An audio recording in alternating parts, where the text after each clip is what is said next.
Memasuki hari ke-34 perang, ledakan beruntun terjadi di wilayah Kurdistan Irak. Pangkalan udara Harir dan konsulat AS di Erbil dilaporkan terkena serangan langsung. Saluran 12 Israel melaporkan beberapa roket menghantam wilayah Beni Brak dan Tel Aviv.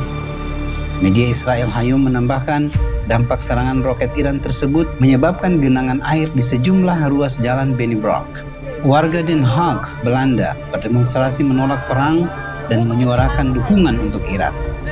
Sementara Presiden Amerika Serikat Donald Trump kembali melontarkan ancaman terhadap Iran.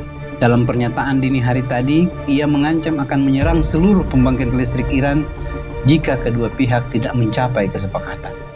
Trump juga menegaskan bahwa Amerika Serikat tidak mengimpor minyak melalui Selat Hormuz dan kedepannya tidak akan bergantung pada jalur tersebut.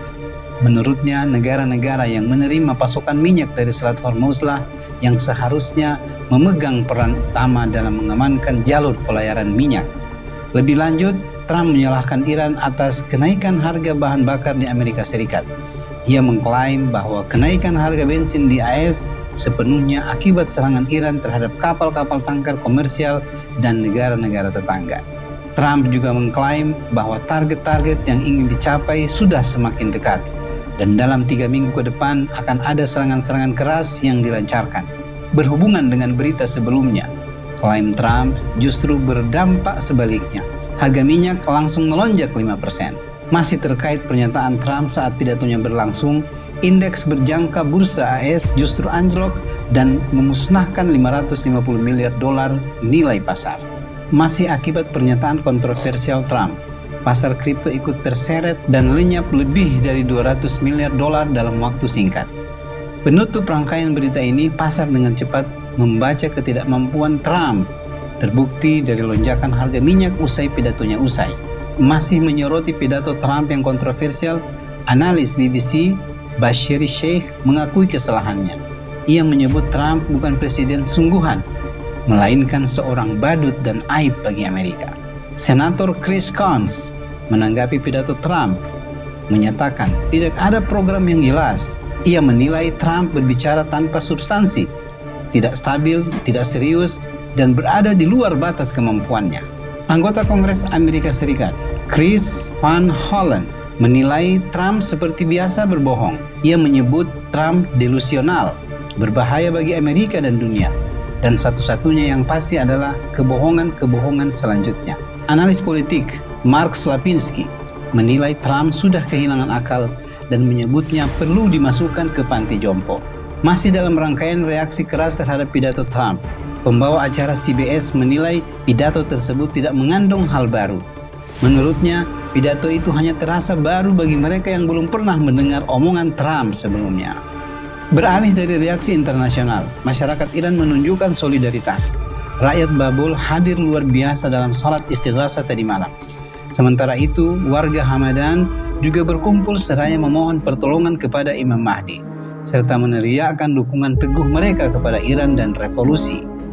Juru bicara Markas Khatamul Anbiya menantang musuh AS dan Israel. Ia menegaskan, informasi tentang kekuatan militer Iran tidak lengkap. Jangan harap pusat produksi rudal strategis, drone jarak jauh, serta sistem pertahanan udara dan perang elektronik hancur.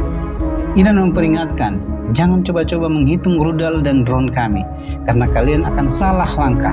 Pertempuran akan berlanjut hingga musuh merasa terhina dan menyerah. Hizbullah memulai babak baru serangan roket ke Palestina yang diduduki. Media Israel Haaretz melaporkan sejak tengah malam tadi 50 roket diluncurkan ke wilayah Galilea. Rekaman menunjukkan roket-roket tersebut menghantam target, termasuk di area Kiryat Shmona.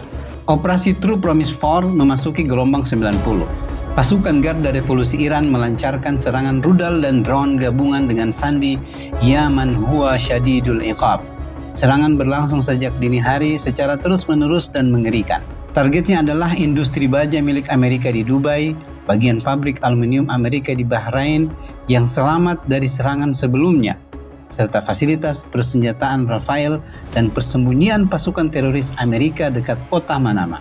Peringatan telah diberikan jika serangan terhadap industri Iran diulangi, industri Israel dan Amerika di kawasan akan dihancurkan. Namun musuh mengabaikannya dan menyerang industri baja Iran, mengakibatkan sejumlah pekerja syahid dan luka-luka.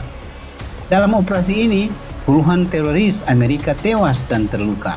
Lokasi serangan langsung dikarantina, namun ambulans masih bolak-balik berjam-jam untuk mengevakuasi korban. Ini baru peringatan, jika serangan terhadap industri Iran diulangi, respon berikutnya akan lebih menyakitkan dengan menyerang infrastruktur utama rezim pendudukan dan industri ekonomi Amerika di kawasan. Operasi ini didedikasikan untuk keluarga para pekerja syahid. Garda Revolusi memperingatkan Presiden Amerika yang berkhayal agar berhenti mengulangi ancaman yang dapat memperluas perang dan membuat dunia tidak aman bagi Amerika. 2 unit drone MQ-9 milik musuh Amerika, Zionis, berhasil dihancurkan di Shiraz. Sistem pertahanan udara Angkatan Darat Iran melacak dan menembak jatuh pesawat nilawak tersebut. Dengan ini, total drone yang dihancurkan mencapai 154 unit.